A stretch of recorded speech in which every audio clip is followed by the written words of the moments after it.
You, yeah, you, watching this video. Don't go to sleep yet because it's 10 p.m. Sunday and it's time for Top 10 Most Anticipated.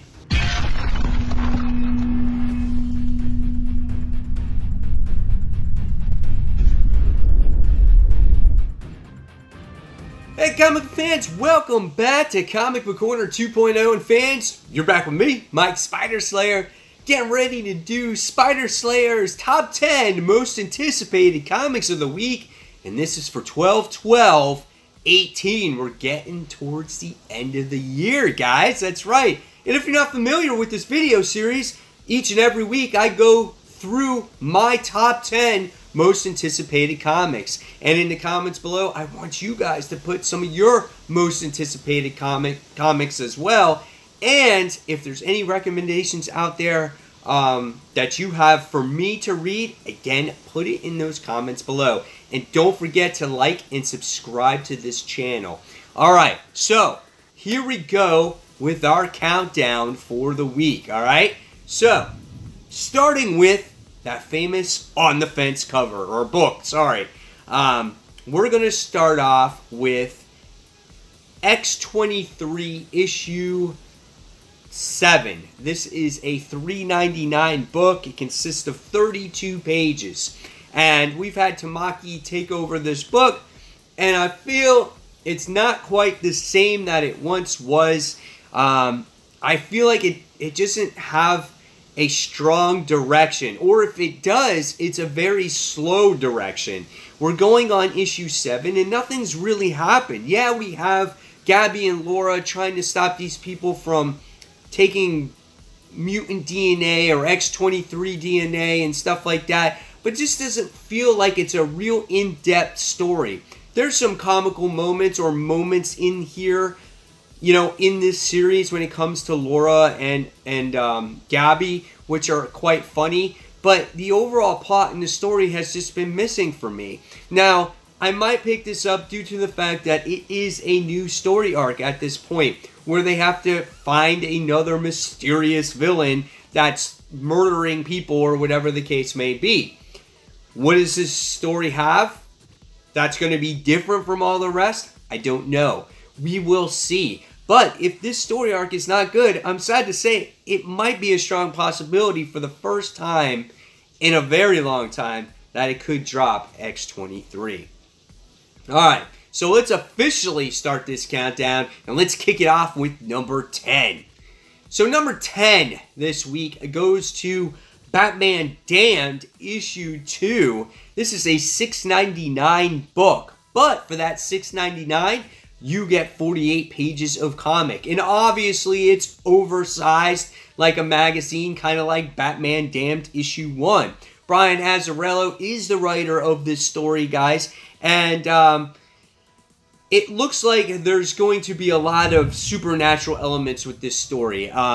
As we have Deadman and Zatanna and some other of these other characters that are going forward with this story. And obviously Batman Damned got a lot of controversy going with the Bat Dick, okay? There was a lot of that going on in here in that first issue, and this was a sought out issue. Everyone wanted it because we got to see the Bat Dick, okay? So what happens going forward with this story, and will this story be a solid, concrete story, and you buy it for the story and not for, obviously, the other reasons, okay? I got my Batman Damned issue 1. It's bagged and boarded, and it's keeping sealed tight. I'm not opening that sucker, but I did read the first issue. Alright, so let's move forward to my number 9 most anticipated comic of the week, and that goes to the Fantastic Four Wedding Special issue 1. This is $4.99, but you get 40 pages for this one. And this is written by Gail Simone and Dan Slott. This seems to be like it's going to be a fun issue, as there's going to be this bachelorette party where you have She-Hulk, Medusa, you have Crystal involved in there, and then there's going to be this super baddie villain that's going to appear in the book, you know, because of course, why could you not have a bad guy show up in the villain, or if bad guys show up in a wedding? This is kind of what I wanted in the Batman wedding special, but in case what happened was that Selina wound up disappearing. So, but I'm very curious to see how this wedding special turns out. I'm optimistic about it. Obviously, it's a long time coming with these two characters, so it got number 9 on my list. All right, so let's go on to number 8, and this week's number 8 goes to the Champions, issue 27, $3.99 book, 28 pages. And the quest comes to an end at Weird World if you have not been reading it. Our heroes got thrusted into Weird World. They become from some different people, and they can't even remember themselves. It's like Dungeons and Dragons. I've mentioned that before from a cartoon that happened in the 1980s, Saturday morning. And it's a really cool cast of characters. They all look really cool with different costumes, different names, and things like that. And this quest is coming to an end. But what will happen? And a keen thing here to think about is Sam Alexander as Nova. Is he going to get stuck in Weird World? Is he going to move forward? Is he, there's a lot of question marks with this character because he does not have his Nova helmet anymore. And in Weird World, though, he's something else. He's something better, but he's kind of evil. I don't know. We'll see what happens with it, but I'm enjoying Champions right now. All right, so coming in at number 7 goes to Superman, issue 6, $3.99, 32 pages. I think a lot of people are looking forward to this one because on this cover, you get to see what you think is John. And he looks like he's older, taller, maybe stronger. Is he after his father? Did John know the outcome of what has happened? Has he been manipulated by Clark's father? Who knows? There's all these questions. But it looks like we're not going to get any answers because we might not get this revelation till possibly the end of this issue.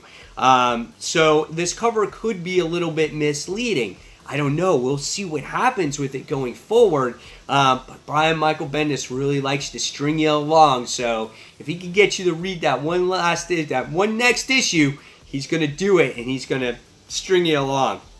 So we'll see what happens with Superman issue 6. All right, next we're going to bring in number 6. And number 6 goes to Sideways. This is issue 11.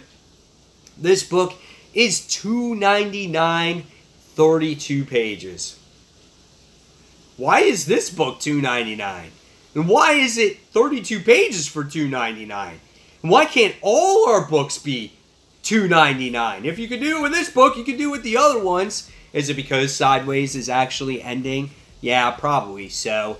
And unfortunately, this is not the last issue, I don't think. I think it goes on for a little much further. But this story is really good. And I like Sideways. Out of everything DC Metal, this I feel like is the most... This is the character that people can relate to. And I can see this character going forward in the DC universe. If he can't hold his own solo book and they don't know what to do with him solo-wise, he needs to join a team. And I think that's where he can truly fit in, is in a team setting. Where that team is or where he belongs, I don't know. But he needs to be in the DC universe. I really do think he is a solid character. And so we get the new villain that showed up in the last issue. His name was Bolt. And it looks like he took Ernie. And Ernie is like Derek's like little girlfriend. They're not really girlfriend-boyfriend, but you know, they have this tight relationship with each other. And then there's this scientist that's been doing studies on Derek and keeping tracks of him and things like that. And I think what she is I think she is interested in his powers going forward, and she wants to steal them and use them, obviously, for herself to cause bad and whatnot. And again, we get to see the ramifications of, obviously, his mother had passed away, and it looks like his father left him. He doesn't want anything to do with Derek. It's a very sad and emotional story, and I feel like this book is very grounded, and being that it's grounded, I think a lot of people can relate to Derek. And that's why I want to see this story, or this book, even last as longer than it already has. But hopefully he won't disappear in the DC universe. You know, it's kind of like Vibe. Remember when Jeff Johns did Vibe story? I thought that was actually a really solid story, and it just disappeared, and we haven't seen him now for the longest time. So we'll see where Sideways goes, and hopefully he won't be gone too long. All right, so let's go on to my top 5. And my number 5 comic, or most anticipated comic of this week, is coming to Detective Comics. This is issue 994. This book is $3.99. We had the new creative team on this book, pushing its way towards 1,000. This is Peter J. Tomasi, who's taken it over. And this seems like a very creepy story, okay? The one thing that we see on the variant cover is we get to see Bruce's parents dead on the floor. Pearls, everything, blood. And that's basically what this story is about. Detective Commissioner Gordon calls Batman over to a crime scene where it shows Bruce's parents dead on the floor. It's the exact same thing. Pearls and all. It looks exactly the same. So how does Bruce deal with this whole situation? I think it's going to be quite interesting. Could be a very solid story leading into 1,000, and I think Detective Comics needs that right now. I think it lost its steam with the whole Two-Face story arc, and James Robinson being on that book for that story arc. All right, so moving on to number 4.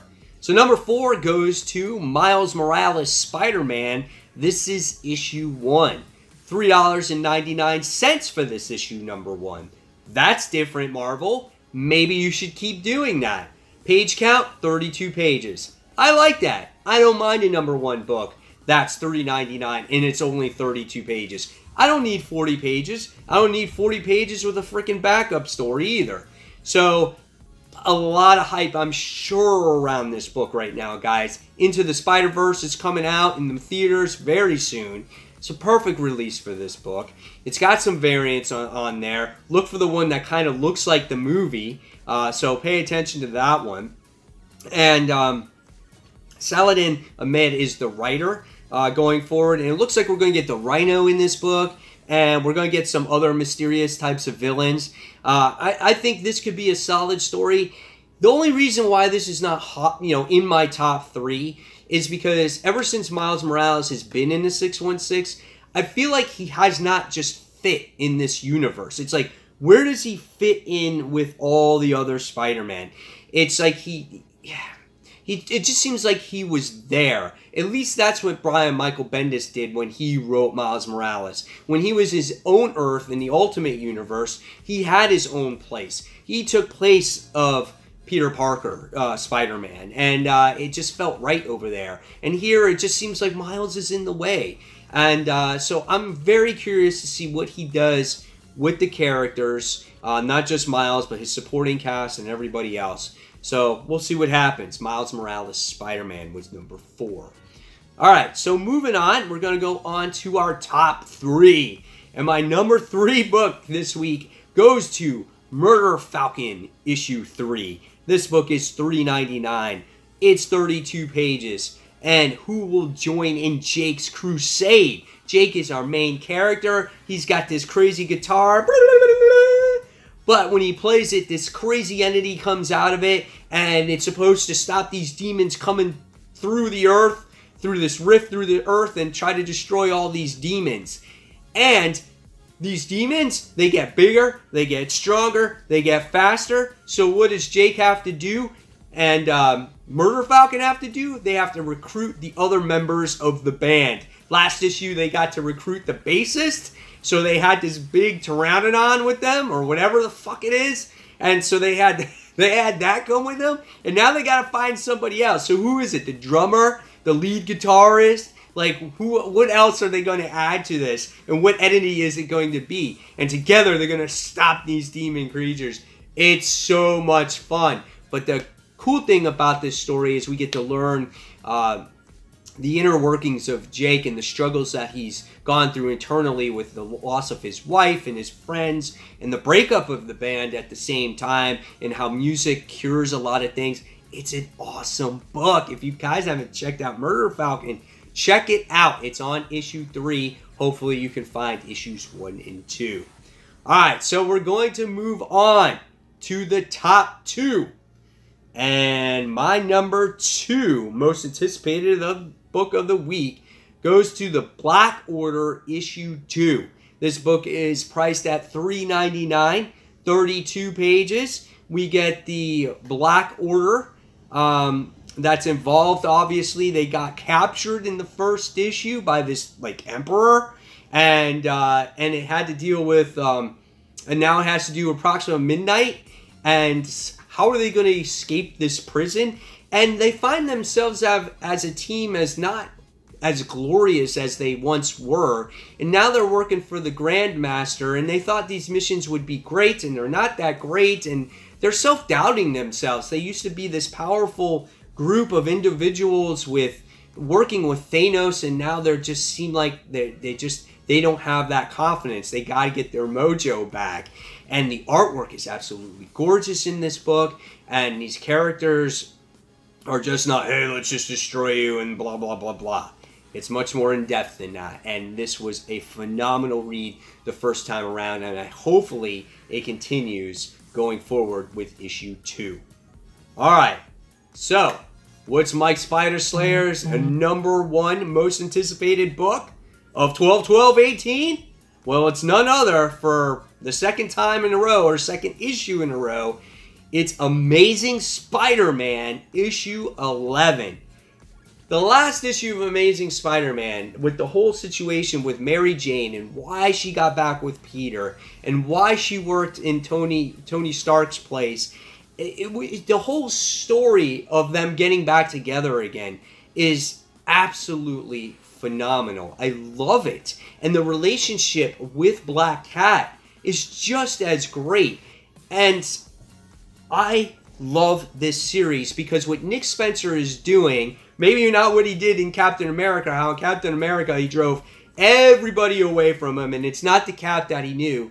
The thing that he's doing in Amazing Spider-Man, opposite from what Dan Slott is he's bringing everyone back in Peter's life.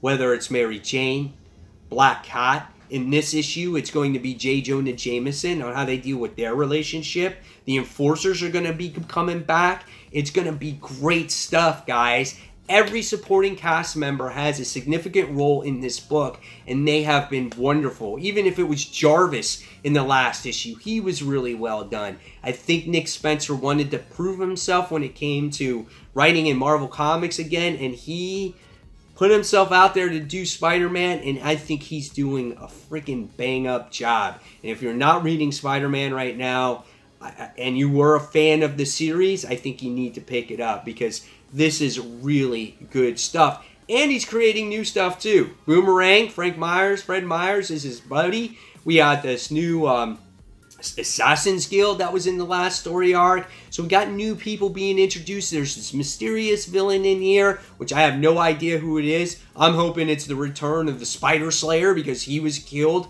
in Superior Spider-Man. I want him to be back. I want to see some more great stuff. And Ryan Otley is making his return as well, too. He's been gone for about 5 issues, and now he's back. So very much looking forward to that. So there you guys have it. There are my top 10 most anticipated comics of the week. Again, guys, put it in the comments below on what your favorite comics coming out this week are. And as always, fans, if you like this video, give it a thumbs up. Subscribe to the channel. Don't forget to hit that notification button so you don't miss a single video from me. And until that next comic book review, this is Mike Spider Slayer signing off. I'll see you guys real soon. Thank you so much, fans. Take care. Bye.